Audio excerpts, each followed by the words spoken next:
Hello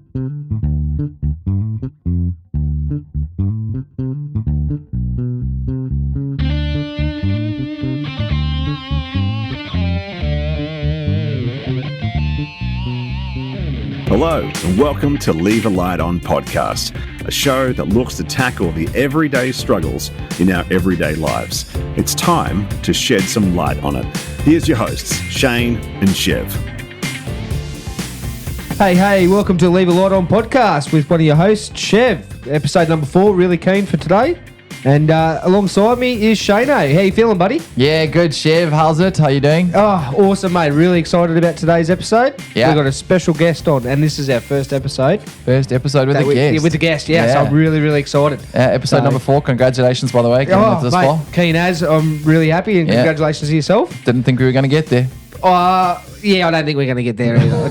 It's only episode number 4, so don't get too excited. Yeah, like you said, really excited about today's one. First guest, obviously, and he's a gem. Yep. So, run us through who we got on today. Yeah, so today we've got a good friend of ours. Yep. He started training at the age of 8 years old in his profession. Yep. And I want to get this right, obviously, because he is a scary man. And he will sort you right out. He will sort me right out, but he's a gem. He's a gentle giant, actually. Started training at 8 years old in his profession of Taekwondo. I actually said that wrong. It's Taekwondo. Yeah. Yes, Taekwondo. Yeah. Yes, not. I don't know why I always say Thai. I think it's just because it's natural Taekwondo. Maybe. Yeah. Anyway, Taekwondo. You'll have a heap of little Thai boys on you. You get ready to smack you. You just watch your mouth there. Little Taekwondo over there. Okay, so he started training at 8 years old in his profession of Taekwondo. And he actually won his first state and national championship at 17 years old. Okay. And he went on to win 6 state championships and 4 national championships. Yeah, okay, well. For Australia, and went on to compete in 1 world championship in Korea. Wow. Really cool. Yeah, that is pretty choice. Yeah, pretty cool. So what you're saying is he's a pretty crappy fighter. Yeah, I wouldn't mess with him. Yeah, that's for cool. sure. Yep. He is currently a 5th Dan black belt. Yep. Which means if you stuff with him, you're getting yourself in trouble. We could register him as a lethal weapon. Yeah, lethal weapon, exactly.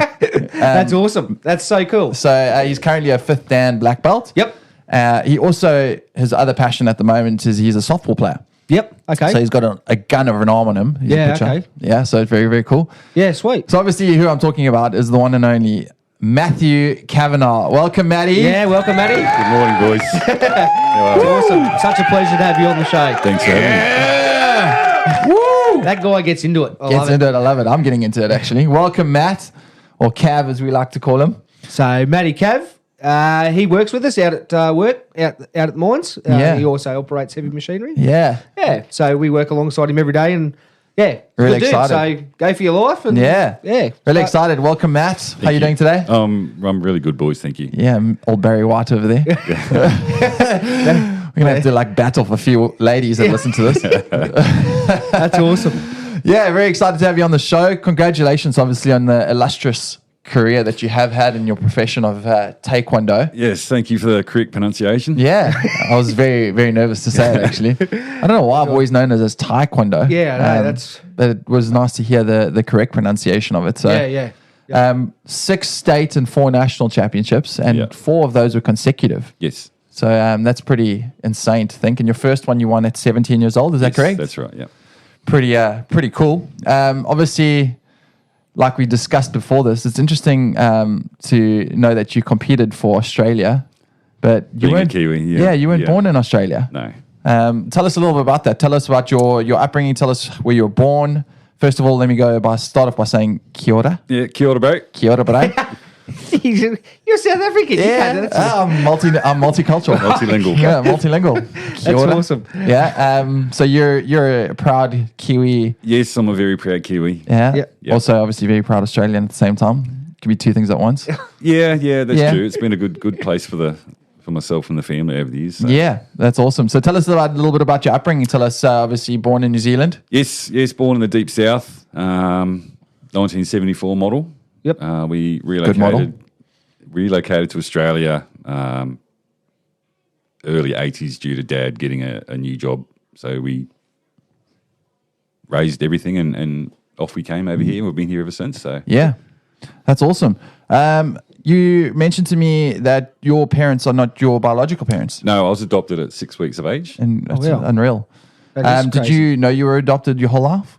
Yes, I did. My parents told myself and my brother, who's also adopted, that this has happened and this is why we took you. And so for as early as I can remember, I've always known. Awesome. How did you feel when you obviously first heard about that? Well, obviously, being the mindset of a young child, you don't sort of comprehend the importance and everything that goes with it. But subconsciously, it played a big part. And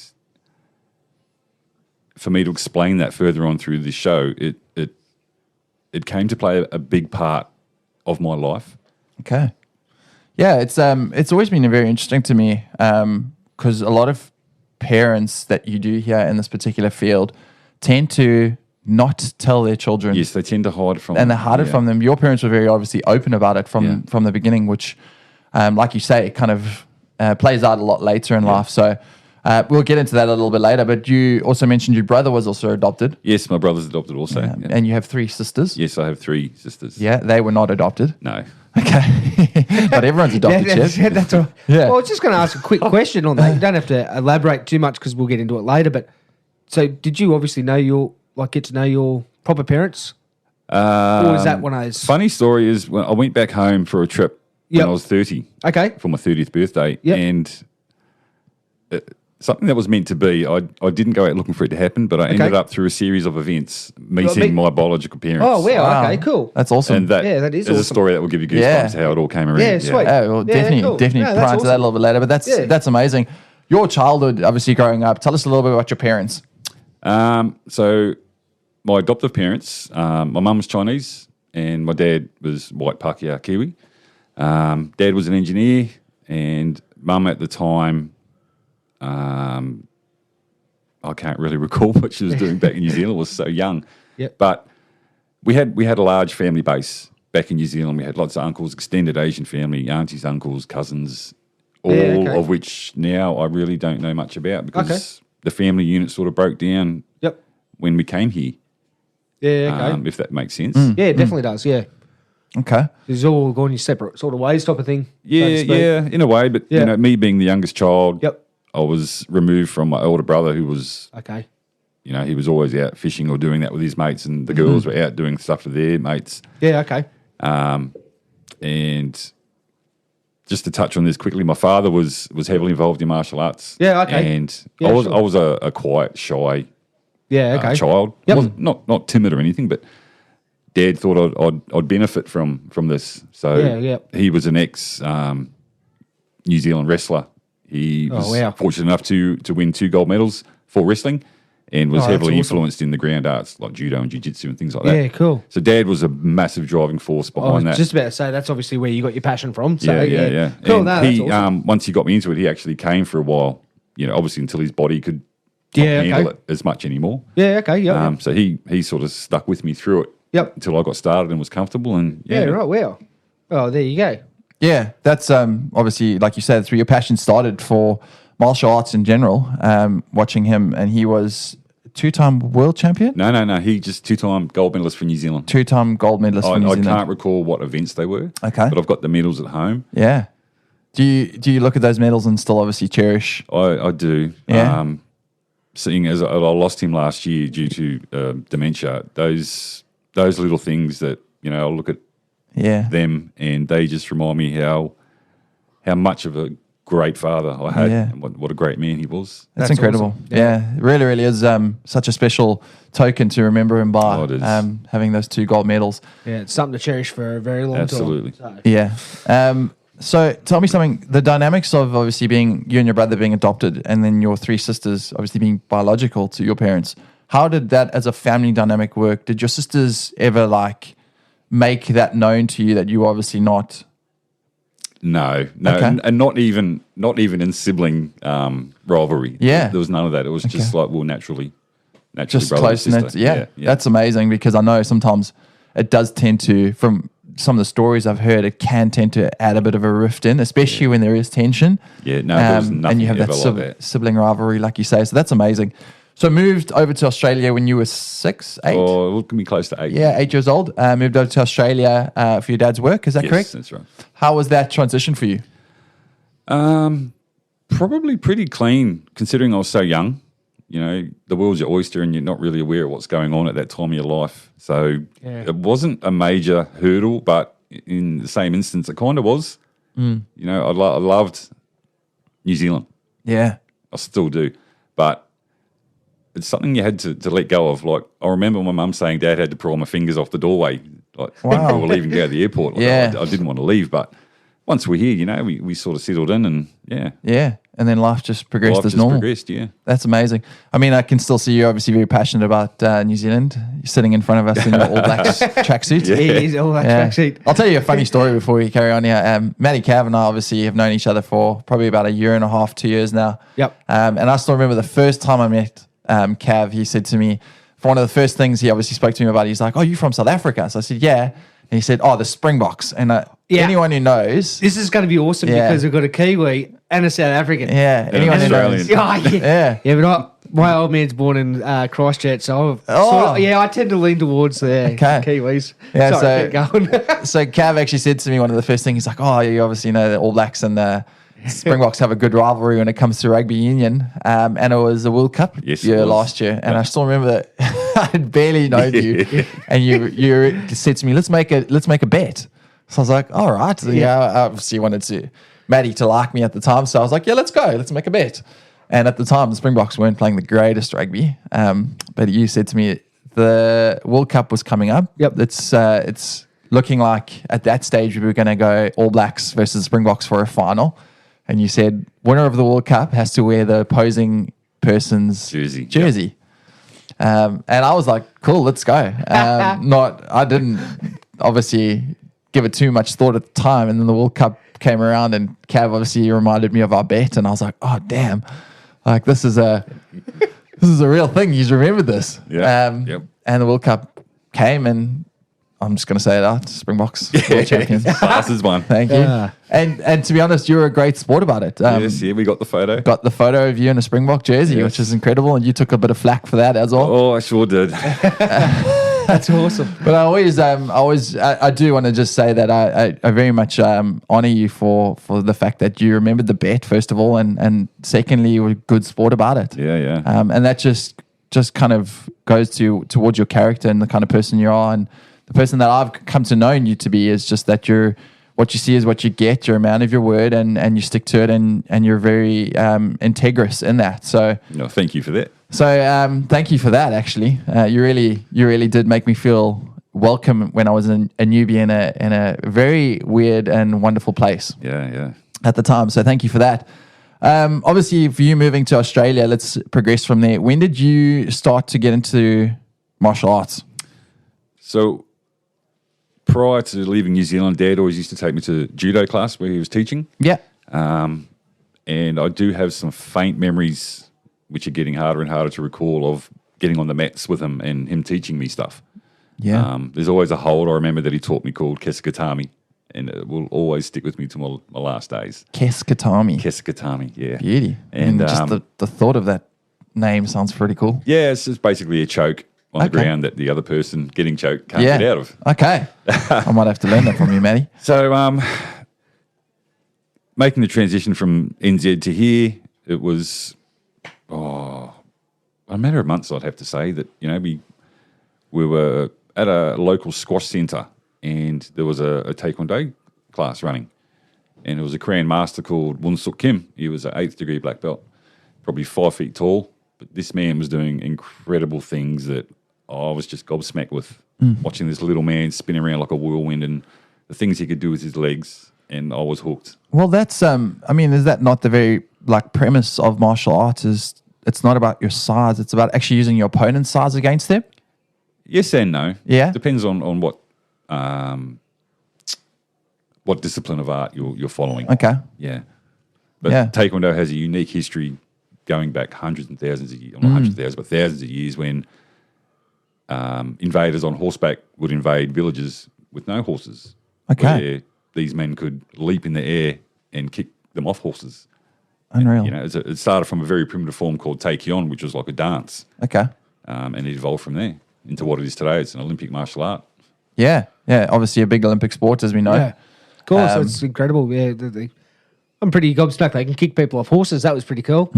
You wouldn't be able to, but No, most people no. would. Yeah. I'd probably pull. Pony. I'd probably pull a hammy. A little sausage dog. Yeah. Hey. 2 immigrants here. Come on. Yeah, exactly. Come on.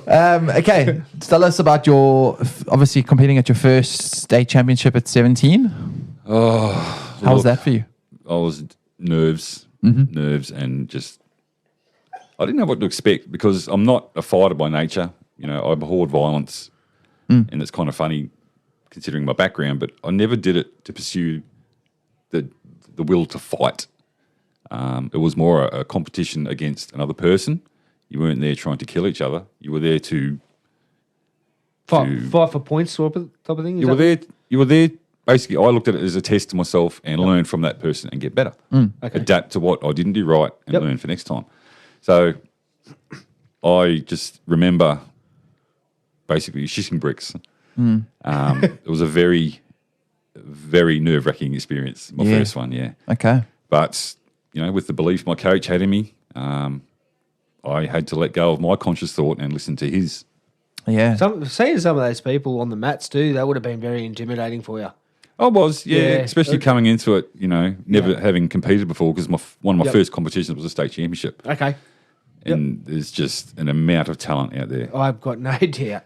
So you're like, geez, I hope I don't have him or have him. You get the draw and you've got your divisions and everything and names and stuff, but that doesn't mean anything. Yeah. Okay. Did you feel, obviously competing at this high level, that it brought your relationship with your dad, made it stronger? Absolutely, 100%. Yeah. Because he wanted nothing for me other than success. Yep. And he drilled it into me. I mean, saying that, I gave up a life of being a teenager, going to parties, all that sort of stuff. I went to the odd one, but I chose to train. I chose to be at the class 4 or 5 nights a week, and that's what I wanted. I wanted to be the best in what I was doing. Obviously, I didn't reach the pinnacle I wanted to, but I've learned to let that go because I've achieved other things and moved on from that. But it's something I can look back with pride now, look back at pictures and videos and stuff like that and go, wow, I actually did that. So, yeah. Yeah, that's amazing. I'd say you're pretty successful, Matty. You've been to Korea and all that sort of stuff. So that's something to be proud of, to be honest with you, in my opinion. How was, tell us about that experience of going to Korea, of all places. That is the birthplace. Yep. Obviously, of Taekwondo, and it was absolutely mind-blowing. It was amazing to see the skill level. I mean, Koreans were feared for years, but then sort of mid-90s, late 90s, Australian fighters started beating them. So there weren't this aura of invincibility was quickly demolished. I remember getting through to the quarterfinals and came up against the Korean. I didn't advance any further than that. He gave me the good news, put it that way. Yeah, but it was such a thrill to have experienced, Those life experiences kind of sit with you for the rest of your life. Oh, it does, yeah. When you experience getting to the peak of something that you're so passionate about. Yeah. And then competing it, and then even though you lost, it's still such a cherished memory. Oh, it is. It always will be. Yeah. That's amazing. So that's what I mean. I'd be still pretty happy with where you've come from. That is a great achievement to go to Korea, I reckon. So hindsight is a beautiful thing. Well. Yeah, you've done bloody well, I reckon, in my book. So okay, so progressing on from there, tell us about life after martial arts. You obviously finished school. Yeah, finished high school, was very unsure what I was going to do. I had aspirations to be a police officer. But then I thought, nice. Did I really? It was something I'd sort of dreamed of. Every young boy does. My dad sort of started introducing the thought of military service. Okay. So once I finished high school, I thought, what am I going to do? And Dad did exactly that. He steered me to the Royal Australian Air Force, where I enlisted and served as an ADG, which is an ADGI, or Airfield Defence Guard. Yeah, wow. I made some incredible friendships in there. Friends that guys I'm still friends with today. Yeah, right. They're as close as brothers. As any serviceman would tell you the same thing. Yep. Yeah. Woman, same thing. Tell us about your experience in the Australian Defence Force. What did you do? Was it something that you anticipated you would do for a long time? Was it just going to be something short? Well, again, in hindsight, it was something. If I hadn't have met my current partner, who's now my wife, and had my kids, I'd probably still be in there. But I wouldn't have met her unless I got out when I did. So I have no regrets at all. So I sort of mooched around Amberley in Queensland and Tyndall up in NT. Absolutely hate the heat, and to this day I still hate the heat. It was hot up there. I've heard that. I haven't been there, but I've heard, Northern Territories. It's soul sapping. Yeah. It's one of those different heats I've been told. It is. Yeah, the humidity's crazy, but off the chart. Yeah, geez. Okay. So Australian Defence Force, what was your role? Airfield Defence Guard. So if you think in terms of what everyone would have more of an idea about, say with the regular army and the infantry soldier, we were like that, but in a Royal Australian Air Force role, where we would, if an airbase or installation come under attack, you would protect such assets and logistics and the airbase itself. Yeah. So you're basically defending any airfield against enemy attack. Okay. So you would go out close with and meet the enemy. Yeah, so you weren't flying like any of the planes or anything like that, but your job was to protect, like ground you said, force role and capability. Yeah. It's interesting when you think of Air Force and you go, part of the Air Force, you're thinking, okay, he's either a pilot or you worked on the planes or something like that, but your role was nothing to do with the planes. Yeah, exactly. It literally was to protect the planes. Yeah. Which you would think would just be the normal kind of artillery side of things. What would you say was, other than the camaraderie that you said with the brotherhood, what was your biggest takeaway from the Australian Defence Force? Or your time there, should I say? The belief that they instilled in you about yourself and what you can do and what you can achieve, and just having the idea of I can. Yeah. How did they instill that in you, Matty? Just through training. Yeah. And it's something I've moved on to instill in my kids, rather than giving me 10 reasons why they can't do something. They'll always give me one reason why they can. Okay. So that's a philosophy, I like to live my life by. Yeah, sure. Don't give me excuses why you can't. Yeah. Okay. Give me at least one reason why you can. It is good. Great philosophy. Yeah, I think so. I think it's awesome. Just obviously talking to you so far, Matty, you kind of, your whole life was based on discipline, and then moving obviously in the fact that your martial arts background was very discipline orientated. Like you said, going through school, you didn't do parties and things like that. You were very disciplined in the fact that you were going to excel in your particular avenue of martial arts and things like that. And then moving through to what you were going to progress into after school, whether it be being in the police force or the Australian Defence Force, was also very discipline orientated. Yeah. Has your particular philosophy been that the more disciplined you are, the more you can achieve for yourself personally and those around you? I think it comes down to the individual themselves. It's a really good question. It's a really tough one to answer. So I'm a firm believer in fate, and things happen for a reason. So for me to go from one area of my life that's followed up by a completely different sort of role, but still instilling that individual with the same principles that they've done in the previous part, my martial arts part of life, it aided me to probably step up and succeed a bit quicker than others that hadn't had that. That level of discipline at a young age.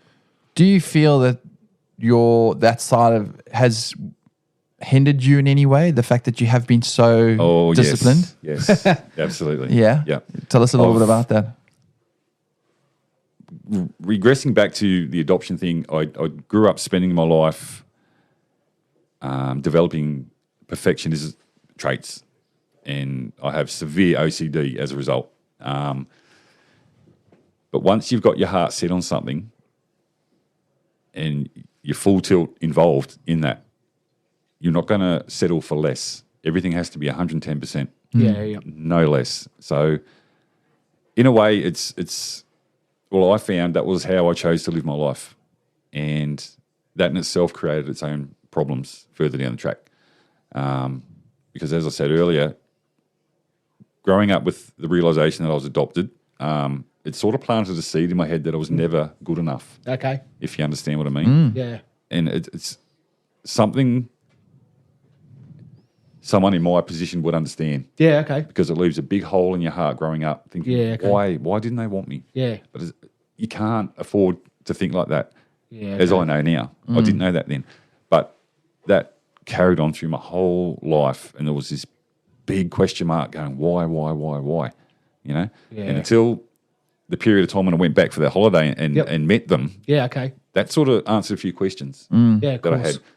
But that nagging doubt that I was never good enough still continued on. Now, I've since put that back to bed after events that happened last year, which we'll get into in a bit. But, I'm not... I can definitely see what you mean, though, where you're saying why, and like, you know what I mean, unless you find out yourself the truth and all that sort of stuff. I can understand why there would be such a big hole or a gap or whatever. Yeah, I can definitely, see that. And like you said, the whole perfectionism thing, I think definitely stems from the fact that, like you say, not being good enough. So you try and achieve things and do things to a particular standard because you're trying to prove yourself not only to those around you, but yourself at the same time. Absolutely. Because you haven't come to terms with the fact that you are good enough and just who you are. Exactly. And it was a mindset I developed, and I just fed it until it overflowed. Yeah. Yeah. Wow. So perfectionism, obviously, would you say that that's an asset, or would you say that it's... It is an asset, but it can also be a hindrance. I mean, it's part of everything that I do in everyday life now, especially with softball. I think it's a trait my children have inherited. Yeah. Being their young age, being elite at their age, they are now playing softball. I see the pressure they put themselves on, and again, they want to be the best they can. So they'll go back out and they'll swing that bat, and my daughter will pitch that ball and pitch till she's got skin off her fingers because she feels she's not good enough. Yeah. You know, and it really messes with your mental makeup, because I can sit back and go, oh my gosh, look at you go. She's like, it's not good enough, Dad. Yeah. And I can totally understand, but anything I say to her is like someone saying that to me when I was her age, and I just couldn't see it. So I'm not sure on how I can reciprocate her feelings, and do I just stand back, or do I let her, any father will just sit back and let them fall, but you're there to pick them up. Yeah. So it's a lesson she may have to learn herself. I was going to say, so what kind of tools then would you use? Because obviously you can see that trait in your daughter happening, and then, like you say, the fact that she drives herself so hard to a point where she's either taking the skin off, or she's really like putting that pressure on herself. What would you say from your experience personally? Yeah. How would you say that there is a different way of doing it? We as human beings over the eons have talked about things, have communicated, but this day and age, with all the tech and as good as that can be, we've stopped communicating. There's not enough, there's not enough communication, there's not enough talking about things that matter. And when you're talking to your child, you've got to get personal, and you can't just brush it off as like, don't worry about it. No, you've got to explore these things, and why are you feeling like that? What's triggering this? You've got to talk to me back and tell me, well, Dad, this is because blah, blah, blah, blah. But it can't be one way. If she's going to be vulnerable to me, I've got to be back to her. So if I can relate some experience I've had back to her, maybe for her to see a bigger picture. Well, just about that might make her like understand a little bit more. Absolutely. So but it comes down to talking to each other. of course. At a deep emotional level. Yep. Yeah, it's very interesting you said that. I actually read a quote the other day. I don't know who it was by, to be honest, but it was just something that really struck me, and it said, we are allowing intelligent people to be silenced because we are allowing too many people's opinions in our lives. Yeah, I totally agree. And it's interesting for you to say, like with technology and things like that, with your daughter, and what we're exposing ourselves to, the fact that we are allowing so many people's opinions in our lives, we tend to find that a lot of people are negative, or their opinions are not relevant to where we are, but yet we're obviously letting that information like define who we are. Yeah, and we're allowing it because the world, as we know, is becoming a very toxic place. Oh, of course it is. But out there, behind the scenes, there are some beautiful things happening, but we're just not privy to them. You just have to turn on the TV and watch the news or listen to the news on the radio, and 90% of the stories we hear are negative. Yeah. And it's pretty rare we hear anything good. Pretty rare that we hear good news on the news nowadays. Yeah. And I think that's kind of the danger we have when it comes to the society we're kind of creating. And why we are having so many problems is because people are exposed to so many more negative things than there are positive things. And their circle of influence has become so much greater. Yeah. So much greater. And I think that's what you were saying for your daughter, is to kind of shrink that circle of influence for her. Yeah. And then in that shrinking, to kind of weed out the negative. Yeah. I tell her to always surround herself with people that make her do better. Not necessarily just feel better, but do better. And not just in sports, but as a human being. Surround yourself with people that are going to lift you higher. Yeah. Don't people feed off the positivity, exactly. what I mean? Don't let it's people contagious. bring you Ubuntu, down. huh? Yeah, Ubuntu. Yeah, exactly. He taught me a word last week. I taught Chev a word in Africa that we have. It's called Ubuntu. And basically it means I am because you are. Yeah. And it's the whole concept of I am the best version of myself when those around me are the best versions of themselves. Yeah. And what did I say? In a nutshell, don't surround yourself with tossers. Tossers, yes. That was Chevy's take from that. Honestly, surround yourself with people that are going to, as you said, Cav, surround yourself with people that are going to lift you higher. Feed off the positivity, because there's too much negative shit going on nowadays, and that's not good. But not so much just that, but it's these people that will talk to you on a level, an emotional level, where you feel open, you feel content to share personal things, not just with people who go, I'm here if you want to talk. Yeah. See, not they everyone don't always mean it. You know what I mean? They just want to know what's going on in your life. Yeah. So they can tell someone, and then they'll tell someone and tell someone and tell someone. Yeah. It's a very big thing, to share what's causing this level of whatever it is in your life is happening. Yeah.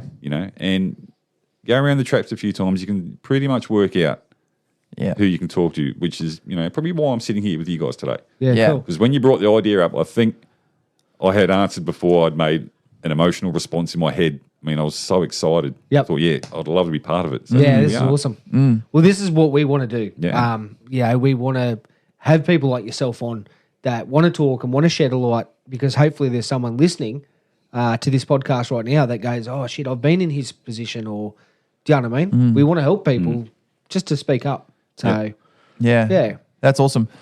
Let's progress a little bit. Obviously, you've mentioned previously when we've been talking in this podcast, you said it all kind of culminated last year, being 2023.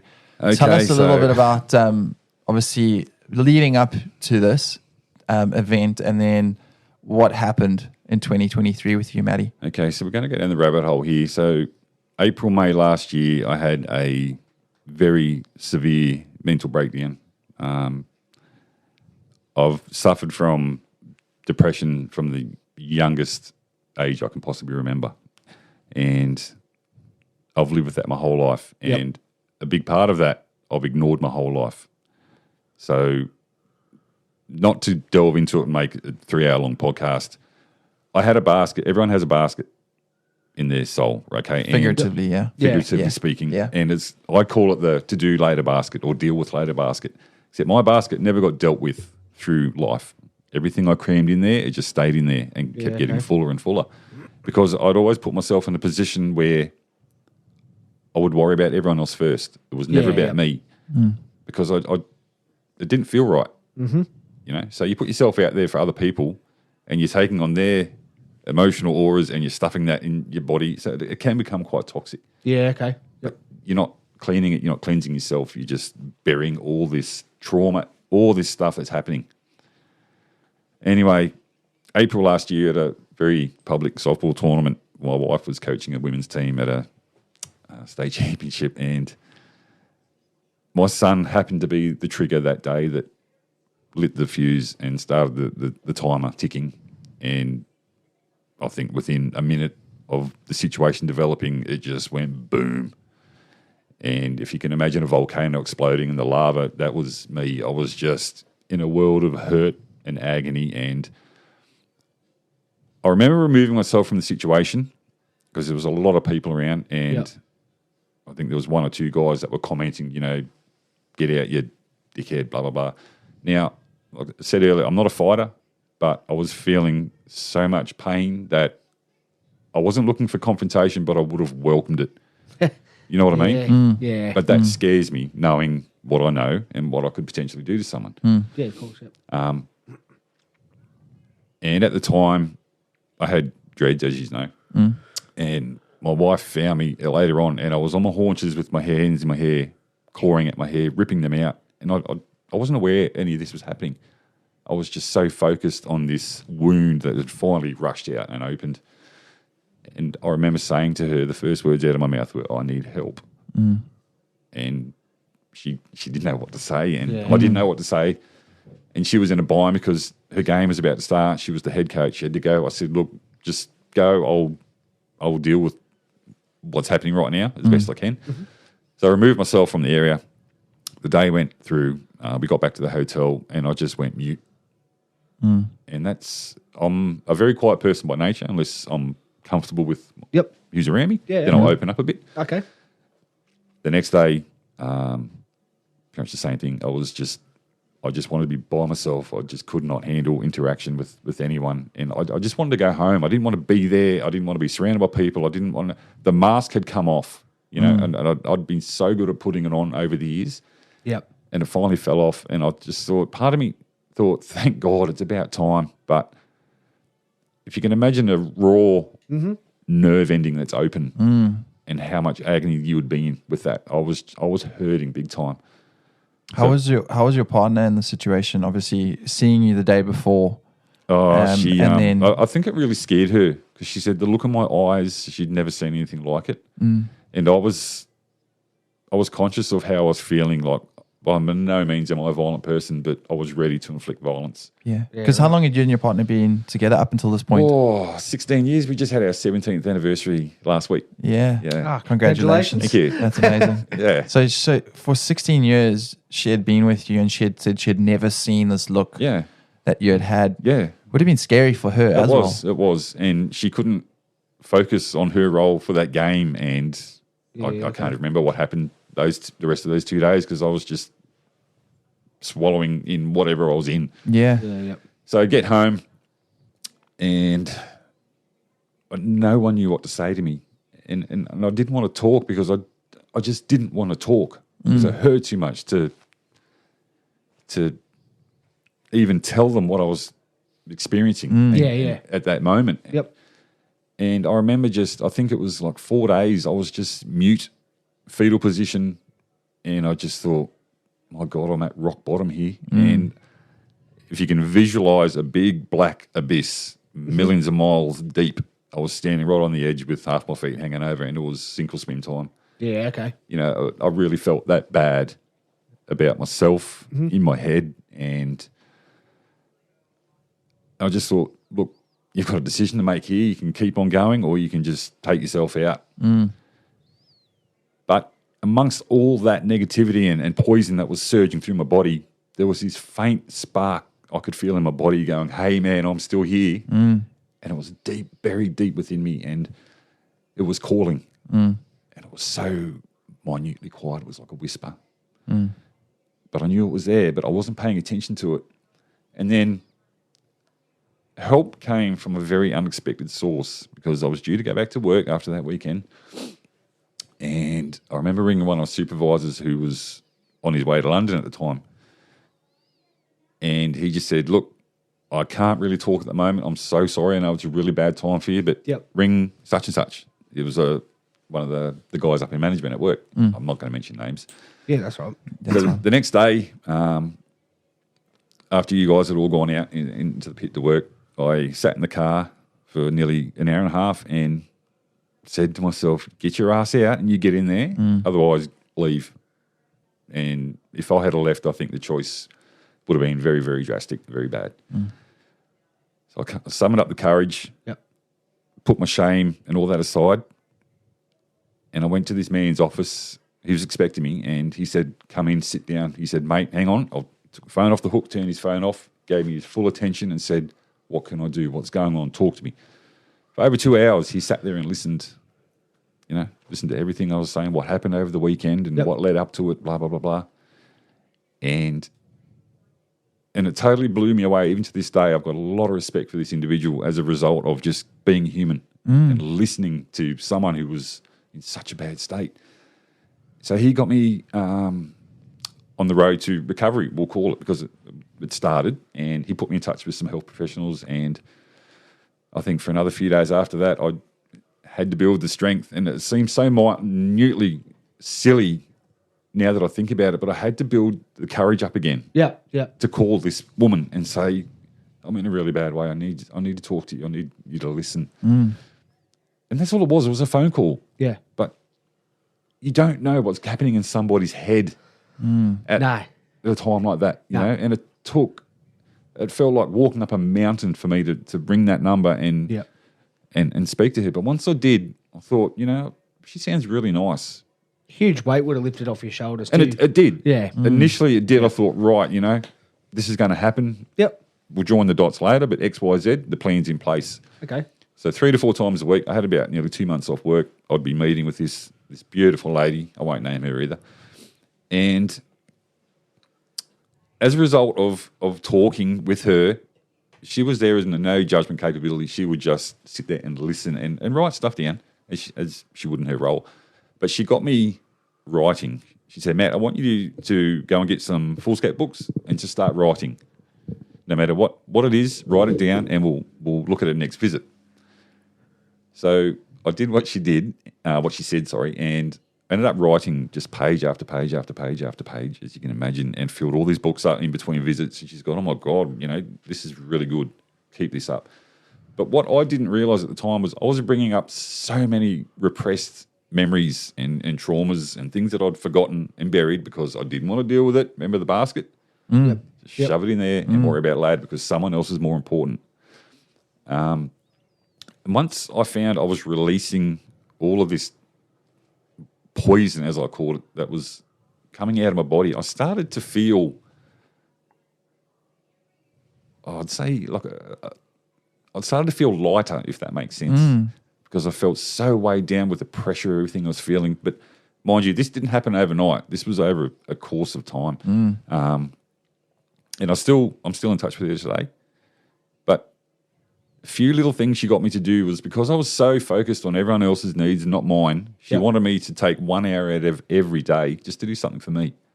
Now, initially, it felt awkward because I wasn't used to it. But if it was something little like laying on the lounge for an hour reading a book, because I love reading, or being outside in the garden, or just something for 1 hour. The domestic side of life could wait. The house could wait, washing and all that sort of jazz. And that started to slowly build a habit, and a habit that I started initiating into everyday life. So the habit grew and grew and grew and grew. So that 1 hour a day that I still do is just for me. Initially, it felt selfish. It felt not right. But then it made sense, down the track. And to move a mountain, you have to move the first bit of dirt. You can't just push the whole thing aside. Yeah, exactly. And I was walking up the biggest bloody mountain of my life at the time. So we did a lot of talking, a lot of agony, a lot of crying. And I'm not ashamed to admit that. Men can cry. Men need to talk because this stuff is something that's so serious that takes that many lives every year. I could have been one of those statistics. I've got 3 beautiful kids. I would never have got married, would never have bought our dream home that we bought last year. So a lot of things. I got to see my daughter play for Australia this year for softball. And that was something that's awesome. That filled me with so much joy. And a trigger that makes me happy today is my kids, watching them play at the levels of elitism that they play at, being young as well. And just knowing that I'm glad I didn't make the wrong decision. Yeah. Because it would have been very easy to do there and then. I was that bad. I mean, geez, Matty, so much in that you just said that was, inspiring in so many ways was, for me, just to hear you say the courage it took to get help. Oh, it was immense. Like, could you imagine sitting in your car trying to talk yourself out of doing something that, if you're out of sugar, there's no drama walking next door going, hey, you got any sugar? But I know it's not the same thing, but it kind of is. You're asking somebody to help me. But it was more of a plea. Yeah, okay. And for someone who's never experienced what I have just spoken about, it's a very daunting thing. Yeah. It really is. And I think for me, just something that I really did take out of that was, I don't want to say surprising, but the fact that the person you got the help from in the beginning was someone that you wouldn't have expected exactly. from. And that just goes to show that sometimes we tend to look at the people closest to us for help, and sometimes it's the people that aren't necessarily the closest that you least expect. Yeah. That's right. That are actually the ones that'll give us the help that we need. And maybe it's because they're not as close as the people around us that they're able to see that and able to distance the emotional side of it away. Yeah. And that's why they are able to give us the most help that we can get in the moment. And I think that for me was one of the most incredible things that you spoke about there, was just this particular individual who didn't really mean anything to you, other than the fact that you worked with them and they were your superior in your job. And yet they took the time and the effort. Oh, look, they did that and more. He said to me when I left, in the car park, he hugged me and he said, mate, I don't care if you like this or not, but I'm going to check up on you. I don't care if you don't answer your phone, but I'm going to text you. And he did, true to his word. Every couple of days, he'd send me a message. How you going, mate? How you hanging in there? Or he would ring me. And like I said, that in itself is something so unfathomable that I'll forever be grateful to that man for what he did. That is awesome. It's amazing. Yeah. Unbelievable. So the light at the end of the tunnel, as you said, obviously dealing with the particular, I want to say disease or illness, being depression that you had to go through. The light at the end of the tunnel for you, coming through all of that, as you said, bought your dream house. Yeah. Look, I'm not out of the waters yet. Yeah. But I've got a better hold on it because I've been given tools how to deal with the triggers that I now notice. Would you say it's a consistent road to recovery? It's not like a... Oh, yeah. It's something you'll always work on for the rest of your life. Look, it's changed me as an individual. Yeah. I can see that. A lot of people can see that now. But my partner, my wife, had to educate herself because it's something she knew I'd touched on, but it's something I never delved into fully. Like I didn't open myself up. I'm a very guarded person, very private person. And I know it's my significant other, but I mean, she experienced the worst of it when it happened, when it did. But the night we got married, I remember looking at her, and in New Zealand we have a tree called a Kauri tree, Kauri, Kauri, and it's a significant type of wood. Now, she was like my personal Kauri tree, and in the fact that when I was being pushed and blasted to every which way in hell, she was rooted in the ground behind me with her arms like branches around me. And that's exactly what I said to her. I said, I'll never forget that. That's awesome that she was there to have you back, you know what I mean, through this whole She was there in the background because she knows I don't like being prodded. I will open up if and when I'm ready to. Okay, yep. And she would never force it. Yep. But she would always sit there with a hand on or, lay with a head on my lap, just knowing was enough for me to go, oh, this is the one for me. Like, that's when I knew that I wanted, this is going to be my wife. Well, that was a cool story in itself as well. I know, obviously, we know firsthand. That's awesome. Yeah, you were there, Chef. Yeah, I was there. Unfortunately, was not able to be there. Shame is meant to be. Yeah, but it all culminated. Awesome. It was a good night this year when you obviously asked her to be your bride, and she was not aware of it, actually. No, it was 10 years to the day we got married that I asked her at her 40th. Yeah. I proposed to her, and I never knew that until someone told me later in the night. Holy man, check this out, 10 years ago, and wow. So, pulled it off and... Pulled it off, Secret wedding. Yeah, it was good. It was awesome. Night. So, good feed too. Good feed. It was a good feed. That's the way to Chevy's heart for sure. No, it was all jokes aside, but it was awesome. I like the haka too that you all did. That was... I love that thing, man. It was awesome. So it was a good night. Great with the fact that I have my wife. She's a very strong Māori woman. Mm-hmm. And one of the things I was overjoyed with when I got to starting to get to know her family was the amount of love they had for each other. Yeah. And the laughter, and they just continuously take the piss out of each other. And it's never personal. It's just, it's a beautiful thing to witness, to sit there and look at these fellas just do their thing. And because I'd done all this solitary existence while I was growing up with training and stuff, I really learnt how to laugh again and look at myself in a different light and loosen up a bit, I guess you could call it, because I was quite a serious young man, as you can imagine. But I'm just grateful to have that aspect of my life now. Yeah, that's amazing. So, obviously, on the road to recovery, Matty, congratulations. Obviously, thank you. Yeah, definitely. It's something that I think you need to be commended about. Firstly, starting that journey takes huge courage and bravery to do that. So, but not only have you started that journey, there's something else as well that's come out of that that's really close to your heart as well, isn't there? Yes. Do you want to share that with us? Before I do, I think the journey in itself is like I said, something that's ongoing, but I'm looking at it now, work of bettering myself, because anyone who knows me, I mean, I'm not what you see at work. Obviously you can tell now I'm being very open and very unguarded. Yes. So to share what I am, it's a very big deal for me, but this needs to be talked about. Men need to start talking to each other about this. It's not. That's why we started this podcast. Yeah. And that's right. So out of all of this, if there's one person that can pick up on this and go, hey, I know him, I might give him a call and, oh, look, I'm more than welcome to sit there at 3 a.m. and listening to anyone who's going through what I just been through. Because to have just one person makes, oh my God, such a difference. That's what I'm hoping too, Matty. I'm hoping people do listen to this and they get inspired by what you've said today and go, it's okay for people to speak up. It is. And it's a pride thing. It is. And so, I mean, I went through the range kaleidoscope of emotions, and a lot of the key ones were shame. Yep. And embarrassment.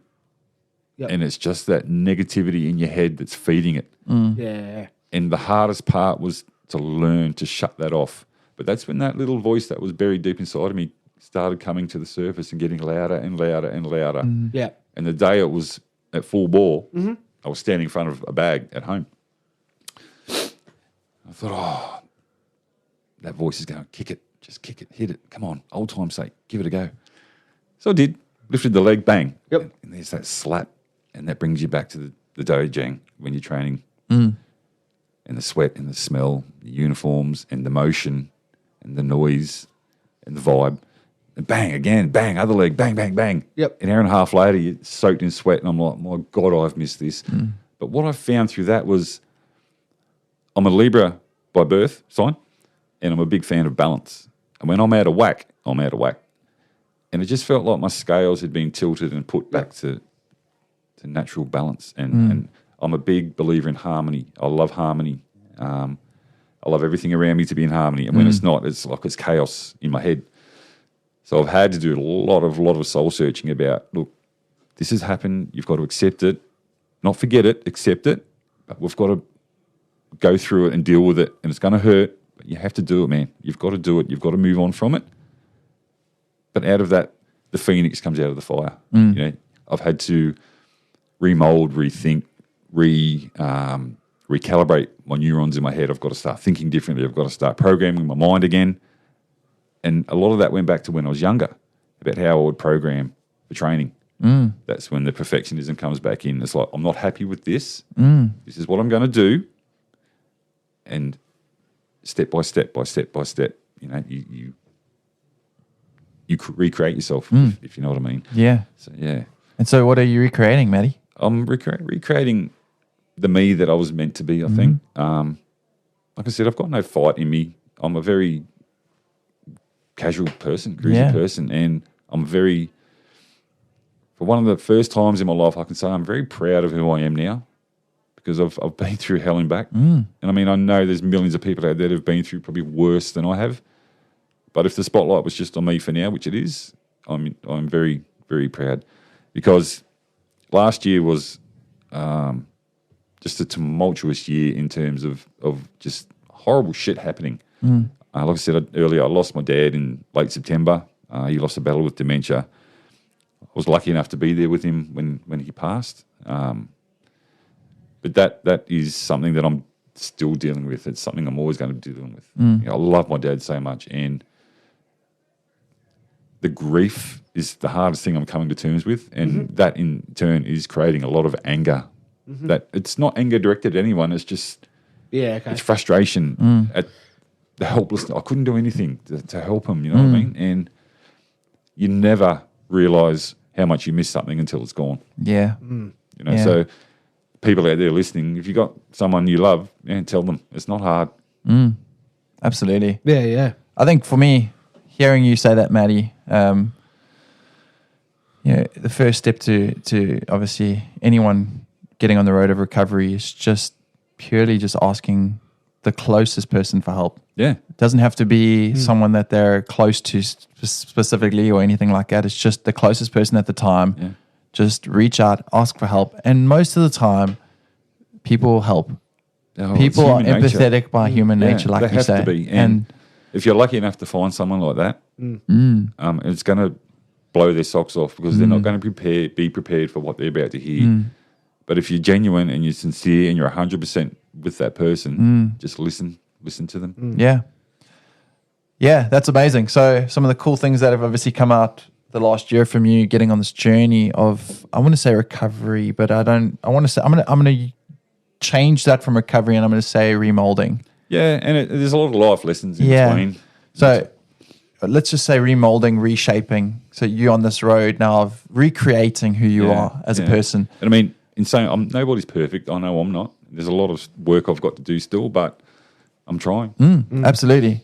So now that you're on this road of remolding, reshaping, recreating who you are, obviously the key things that have come out of it, your partner, remarried, you got to obviously see the special moments with your kids. Yeah. Your relationship with your kids are probably a lot stronger from it. Yeah.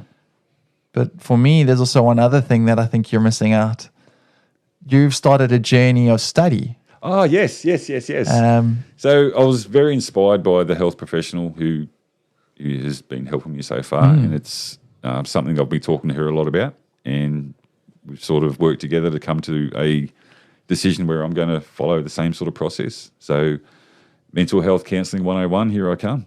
Really? Yeah. Oh, that's awesome, Matty. Yeah. That is really cool. I think it's... Congratulations. Thank you. Yeah, it's awesome. An avenue I've always been interested in. Yep.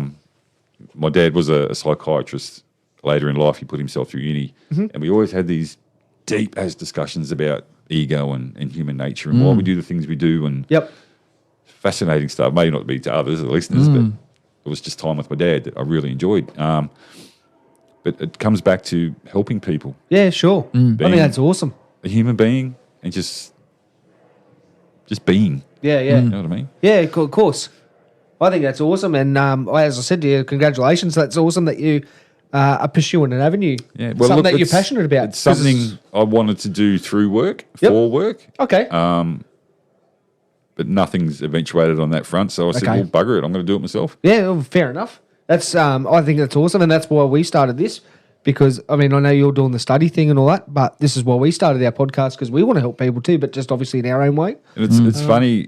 So growing up, you never know what you want to be or what you want to do with your life. But then fate steps in and says, yep, you haven't listened to me all these years. Yeah, so bang, cop this. Yep. And out of that, this rainbow moment, a halo moment comes across and goes, this is what you're meant to do. Yeah. So growing up, you think, what am I going to do with my life? Yep. And you never know until something like significant like that happens. Yeah. Yeah. Well, Matty, from our side, congratulations. Yeah, well definitely. done. I have the utmost respect for you as an individual, from the journey you've had to walk through to the journey that you will continue to walk through. I know I can probably speak on behalf of Chev's side. We will 100% be there walking beside you like we have been. Boys. Yep. As long as we've known you. We are your biggest supporters. Definitely. Other than probably your partner and your kids. And we are really excited for the journey that you are now kind of going on with regards to obviously your counselling and who knows what will happen for you in the future and exactly, the things that you'll achieve. So yeah, from our side, we want to say well done. Yeah, definitely. Thank you, boys. I give you a listen to him. He gets into it here. He gets into it. I'll wait till old mate settles down a bit.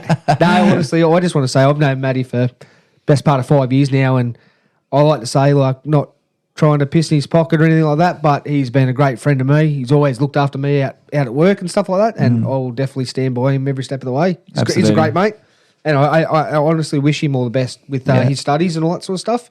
And I hope he goes well. Yeah, you're an inspiration, and I hope everyone listening managed to gain a lot of insight, not only to who you are, but the journey that you've had to walk through and the struggles that you've walked through. And whoever is listening and maybe experiencing that, I think the biggest thing I can say is just reach out. Yeah, absolutely. I mean, and for anyone who's listening, you don't know what somebody's going through.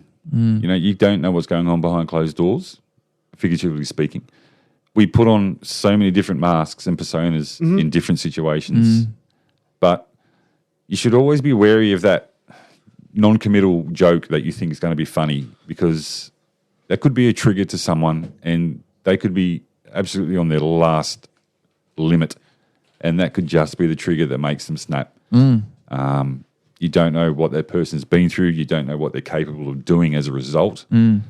So it comes back to just being a human being and just, if you've got nothing nice to say, don't say it at all. You know what I mean? Yeah. And this is where we're detracting from in society because of social media and all that sort of shit, where it's so easy to comment on somebody's whatever it is that you see a lot of it, and it's not needed. But some people feel the need to do it, but just always remember, keep in the back of your mind that maybe it's not worth saying after. Yeah.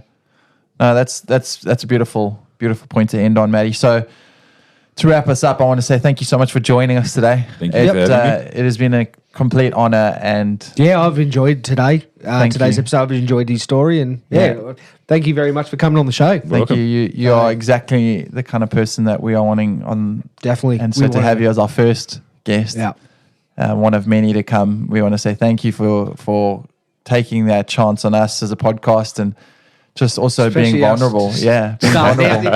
Especially us just starting out. So thank you for taking a chance on us and giving us a crack. Thank you for the opportunity. Thank you for being vulnerable. And Chev, thank you very much for today. No, thank you very much. Appreciate it. Just quickly before I go, just don't forget, guys, helpline out there. So 13, 11, 14, if you are in trouble or, you need help or anything, don't forget to call helpline, And, just make sure there's someone else to lean on if you're in danger or you need help with anything. Absolutely. So 13, 11, 14. And always leave that light on. That is yes, definitely leave the light on. Always leave the light on. Always leave the light on. If you haven't followed us on our socials, jump onto Instagram, Facebook, Leave a Light On Podcast. Give us a follow. Give us a shout out. Yep. Share that page for us. And then, as Matty said, to end us off, don't forget. Let's leave a light on. Leave that light on. Awesome. See you guys. See ya. Yeah. Hey, thanks for listening. We hope you managed to gain some insight from today's episode. Jump onto our socials and reach out. And until next time, wherever you are, let's leave a light on.